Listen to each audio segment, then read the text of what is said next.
Hi friends, இப்போ நம்ம மங்கநதி பார்க்க போகிறோம். மங்கநதியில் வந்துட்டு நம்ம காவேரி என்ட்ரன்ஸ் ஆகிட்டாங்க. உள்ளே நுழைஞ்ச உடனே என் பொண்டாட்டிக்கிட்ட நான் தனியாக பேசணும். என்னடா சொன்னேன் அப்படின்னு சொல்லி கேட்குறாங்க. இல்லை நான் காவேரி கிட்டே தனியாக பேசணும், கொஞ்சம் தள்ளி போகிறீங்களான்னு சொல்லி கேட்குறாங்க.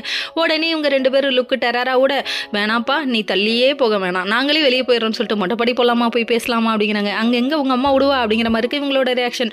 வேணாம் இங்கே பேசலாம் அப்படின்னு சொல்ல, அதுக்கப்புறம் ஐராத்து மாமியை கஷ்டப்பட்டு இழுத்துட்டு போகிறாரு நம்ம ஐராத்துக்காரங்க. எப்படி பக்கத்து வீட்டில் என்ன நடக்குன்னு வேடிக்கை பார்க்காதே ஒரு வேலையை வச்சிருக்கேடி, கம்முன்னு வாடி அப்படின்னு சொல்லிட்டு இழுத்துட்டு போகிறாங்க. இங்கே வந்துட்டு வெண்ணிலாவுக்கு ஞாபகம் வந்துருச்சு இல்லை, நீ சொல்லிட்டல அப்படின்னு சொல்லி கேட்க, இல்லை திடீர்னு மயங்கி கோமாவுக்கு போயிடறா. ஆமாம் இந்த கோமாங்கிற விஷயத்த வச்சு எத்தனை நாளைக்குப்பா சும்மா ஏமாத்துவீங்க அப்படிங்கிற மாதிரி ஆயிடுச்சு. அப்புறம் எங்கே அவளுக்கு பழைய மாதிரி நினைவு திரும்பிடுவோம் அப்படின்னு சொல்லிட்டு பயந்து போய் தான் நாங்கள் சொல்லலை அப்படிங்கிறாரு. இந்த பூச்சாண்டி காமிக்கிற வேலையெல்லாம் வேணாண்டாங்க அப்படிங்கிற மாதிரி இருக்குங்க. இன்னொரு பக்கம் வெண்ணிலான்னு பைத்தியம் பிடிச்சி போய் சுற்றுறாங்க நம்ம காவேரி. காதல் சந்தியா ரேஞ்சுக்கு பில்டப் பண்ணுற நீ அதை டென்ஷன் ஆக்காத அப்படின்னு சொல்கிறாங்க.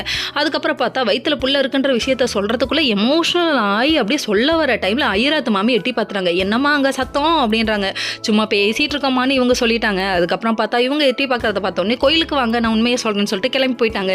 என்னவா இருக்கும்னு இங்கே ஒருத்தர் மண்டையை பிச்சுக்கிறாரு. இன்னொரு பக்கம் காவேரியோட அம்மாவை சமாதானம் பண்ணுறதுக்காக பின்னாடியே ஃபாலோ மீன்னு சொல்லிட்டு போயிட்டு அத்தைங்கிறாரு. என்னடா அத்தை சொத்தன்னு சொல்லிட்டு கண்ணா பின்னான்னு திட்டி விடுறாங்க. நீ வெண்ணிலாவுக்கு ஒரு முடிவு கட்டாமல் என் பிள்ளைய நான் அனுப்ப மாட்டேன்ட்டாங்க. ரியாக்ஷன் வேற மாதிரி விடுறாங்க.